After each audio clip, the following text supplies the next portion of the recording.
आपका स्वागत है नियोजित टीचर न्यूज चैनल में। आइए जानते हैं बिहार के शिक्षकों के लिए क्या खबर आ रही है। ईपीएफ का फॉर्म भरने से लेकर यूनिवर्सल अकाउंट नंबर, राशि कटौती, नॉमिनी निकासी एवं अन्य प्रावधानों के संबंध में राज्य ईपीएफ नोडल पदाधिकारी से बात हुई है। उसके अनुसार बिहार के शिक्षकों को ईपीएफ के अंतर्गत जो प्रावधान दिए गए हैं उसमें कौन सा फॉर्म भरना है, किसके हस्ताक्षर चाहिए, कितनी राशि शिक्षकों के वेतन से काटी जाएगी, नॉमिनी को कैसे जोड़ा जाएगा, जमा ईपीएफ की निकासी कब कैसे करेंगे, जमा राशि पर मिलने वाले ब्याज और अन्य लाभों के संबंध में बहुत तरह के सवाल सभी के मन में उठ रहे हैं। इसी को लेकर के ईपीएफ के नोडल पदाधिकारी से फोन के माध्यम से बात हुई है, जिसमें उन्होंने बताया है कि सभी शिक्षकों को एक पन्ने वाला फॉर्म भरना है ताकि सभी को Uni number, universal account number प्राप्त हो सके। उन्होंने कहा कि ईपीएफ नंबर राज्य के सभी जिला शिक्षा पदाधिकारी को उपलब्ध करा दिया गया है। आप शिक्षकों और कर्मचारियों से जो फॉर्म भरवाया जा रहा है वह यूएनआई नंबर के लिए भरवाया जा रहा है। यूएनआई नंबर अर्थात यूनिवर्सल अकाउंट नंबर देने के लिए भरवाया जा रहा है, जो कि प्रत्येक शिक्षक का अलग अलग होगा। अगर मान लिया जाए कि बैंक में आप सभी जो खाता खुलवाते हैं सभी शिक्षकों के खाता नंबर अलग अलग होते हैं, उसी प्रकार प्रत्येक शिक्षक का ईपीएफ में अलग अलग यूएनआई नंबर, यूनिवर्सल नंबर होगा और इसी यूएनआई नंबर पर सभी शिक्षकों के ईपीएफ के कटौती राशि की ऑनलाइन जमा और निकासी होगी। इसके अलावा उन्होंने बताया कि ईपीएफ का एक पन्ने वाला फॉर्म भरकर सभी प्रखंडों से डीपीओ कार्यालय में जमा करना है, जहां से कागजी कार्रवाई पूरी होने के बाद यूएनआई नंबर सभी शिक्षकों को दिया जाएगा। उन्होंने कहा कि इस संबंध में राज्य के सभी जिलों के डीईओ एवं डीपीओ को आवश्यक सभी दिशा निर्देश दे दिए गए हैं। इसके साथ ही उन्होंने ईपीएफ में वेतन मद से कटौती की जाने वाली राशि के बारे में भी बताया। उन्होंने कहा कि सभी शिक्षकों के कुल वेतन का 15,000 रुपये की राशि का 12% की राशि ही ईपीएफ में कटौती होगी। उन्होंने ये भी बताया कि शिक्षक 15,000 से अधिक राशि ईपीएफ में नहीं कटवा सकते हैं।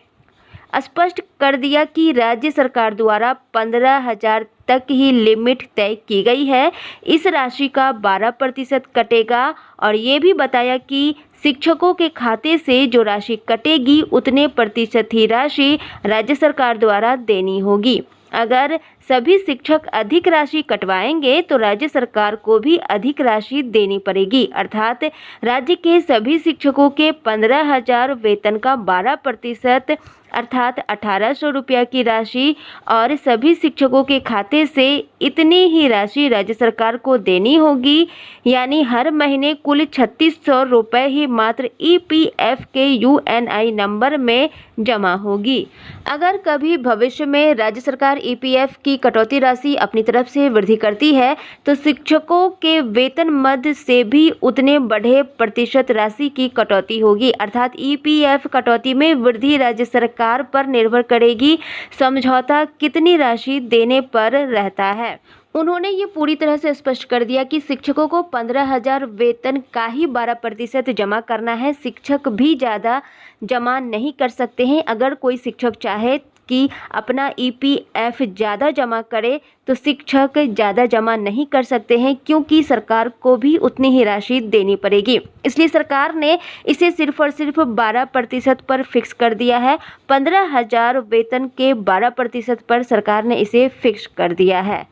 अगर बात करें कि ईपीएफ के यूएनआई में कटौती राशि पर ब्याज कितना मिलेगा, तो यहाँ पर आपको बता दें कि चक्रवृद्धि ब्याज के रूप में ब्याज मिलेगा। इस पर सालाना ब्याज राशि मिलती है जो कि 8.5% के हिसाब से कुल जमा राशि पर ब्याज प्राप्त होगा। ब्याज की राशि का सिस्टम कंप्यूटर द्वारा कैलकुलेशन किया जाएगा।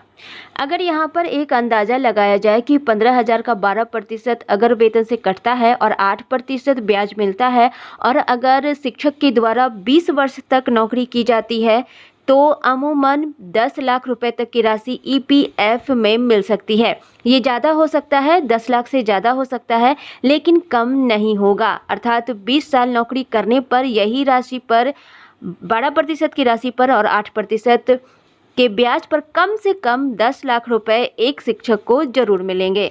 ये आकलन सिर्फ अंदाजा से लगाया गया है, इसका कैलकुलेशन कंप्यूटर के द्वारा किया जाएगा। ये राशि 10 लाख रुपए से बढ़ सकती है लेकिन कम नहीं होगी। इसके बाद नोडल पदाधिकारी ने नॉमिनी की भी जानकारी दी। ईपीएफ में नॉमिनी का नाम देने के संबंध में जानकारी देते हुए उन्होंने कहा कि नॉमिनी के नाम देने के लिए फॉर्म नंबर 2 भरकर जमा करना है, जो 2 पन्ने वाला फॉर्म होता है। लेकिन अभी सबसे पहले यूनिवर्सल अकाउंट नंबर अर्थात यूएनआई नंबर आप सभी शिक्षक खुलवा लें, उसके बाद नॉमिनी वाला फॉर्म बाद में भरा जाएगा। इसके अलावा उन्होंने ईपीएफ के खाते में जमा राशि निकासी के संबंध में पूछने पर बताया कि राशि निकासी की कोई समय सीमा निर्धारित नहीं है। अगर आपके परिवार में बेटा या बेटी की शादी विवाह है तो ईपीएफ के खाते से पैसा निकाल सकते हैं। अगर जमीन लेने या मकान बनाने के लिए पैसे की ज़रूरत है तो आपकी नौकरी अर्थात ईपीएफ जमा के कम से कम 10 साल पूरे होने चाहिए। अगर आप बेटा या बेटी को हायर एजुकेशन के लिए पैसे की ज़रूरत है तो कम से कम 7 साल ईपीएफ जमा होना चाहिए।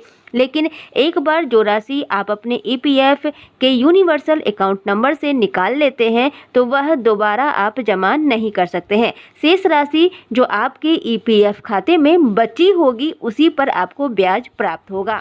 जैसे अगर किसी शिक्षक के खाते में 1000 जमा है और वह शिक्षक आवश्यक कार्य हेतु 300 निकाल लेते हैं तो उनके भविष्य में 700 पर ही ब्याज प्राप्त होगा और आगे जो शेष राशि कटेगी उस पर अर्थात निकासी की गई राशि नॉन रिफंडेबल होती है।